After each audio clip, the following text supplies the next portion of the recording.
간도 쓸개도 다 내주고 뒤통수 맞는 굴욕 외교. 다시는 반복되어선 안 됩니다. 오늘 일본 기시다 총리가 우리나라를 방문합니다. 부디 윤석열 대통령께선 대일 굴종 외교를 바로잡을 마지막 기회라 생각하고 국익을 챙기는데 만전을 다해 주십시오. 셔틀 외교의 복원은 다행스러운 일이라 평가할 수 있지만 퍼주기에 대한 일본의 답방 자체가 외교의 목표가 될 순 없습니다. 국익을 지키지 못하는 셔틀 외교의 복원은 국력 낭비일 뿐입니다. 물 반컵을 건넸으면 나머지 반컵을 채워야지 다 마시고 빈컵 돌려주러 오는 방안이 되어선 안 된다는 것입니다. 지난 한일 정상회담에서 우리 정부는 일본의 전쟁 범죄에 면죄부를 준 것은 물론 지소미아 정상화, WTO 제소 철회 등 줄 수 있는 것을 모두 다 내주었습니다. 하지만 짝사랑 외교에 대한 일본의 대답은 역사 왜곡 교과서, 독도 영유권 주장, 야스쿠니 신사 집단 참배였습니다. 다시 한번 말씀드립니다. 과거를 팔아 미래로 나아갈 순 없습니다. 일본이 채워야 할 물이 반컵이 있다면 그것은 강제동원 관련한 역사적 책임을 분명히 인정하는 것입니다.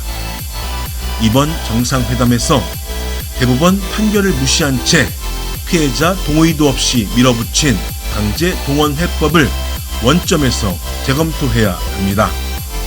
며칠 전 위안부 피해자 한 분이 또 세상을 떠나셨습니다.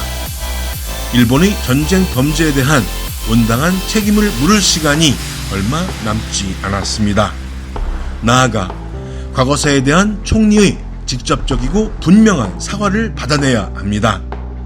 역대 내각의 역사인식 계승 같은 말장난이 아니라 분명한 책임 인정과 진정성 있는 사죄가 뒤따라야 미래로 나아갈 수 있습니다. 같은 의미에서 일본 정부의 연이은 역사 왜곡 행보에 대해서도 사과를 요구하고 받아야 합니다. 영토 주권 수호는 한치도 양보해서는 안 될 국가의 제1책무입니다. 일본의 독도 영유권 주장에 대해 강력히 경고하십시오. 만약 독도 영유권 비슷한 이야기라도 일본 총리가 꺼낸다면 당장 회담장을 박차고 나오십시오. 어떤 외교 정책도 국민의 안전을 앞설 순 없습니다.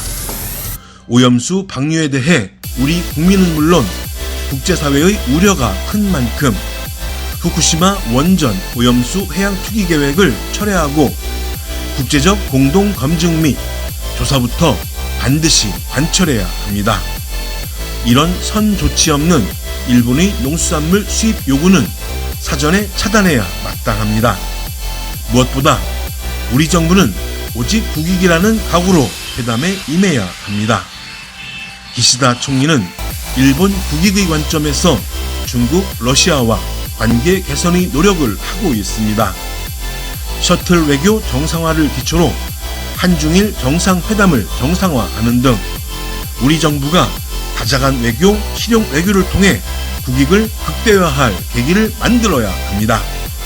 부디 이번에는 또 뭘 퍼줄지 걱정부터 앞선다는 국민의 목소리에 귀를 기울이십시오. 국격을 훼손하는 호갱 외교, 저는 국민이 용납하지 않으실 것입니다.